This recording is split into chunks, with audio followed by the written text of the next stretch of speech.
Vitajte! Radi by sme vám priblížili ďalšiu záložku centrálneho repozitára noriem, Národné technické komisie.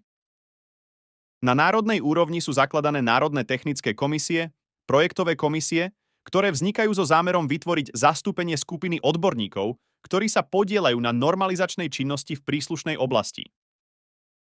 Národné technické komisie, začínajúce prefixom TK, zvyčajne sledujú prácu európskych a medzinárodných technických komisií a pripomienkujú návrhy normalizačných dokumentov v rôznych etapách ich tvorby a podieľajú sa na ďalších činnostiach, ktoré súvisia s technickou normalizáciou.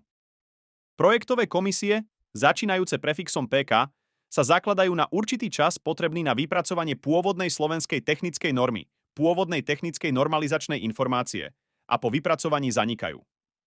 Vyhľadávanie Národnej technickej komisie, projektovej komisie, je možné podľa jej označenia, kľúčového slova alebo podľa sektora, v ktorom je zaradená.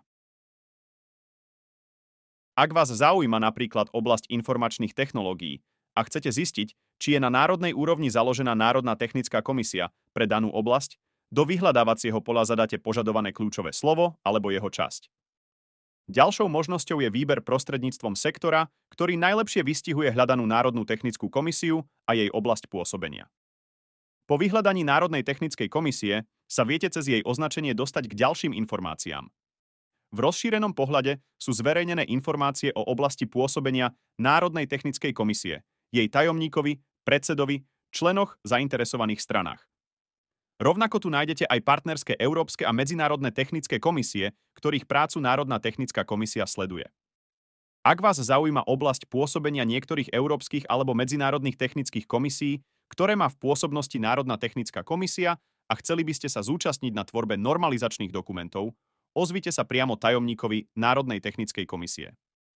Ak by ste sa chceli zapojiť do tvorby pôvodnej slovenskej technickej normy, pôvodnej technickej normalizačnej informácie, môžete kontaktovať tajomníka projektovej komisie.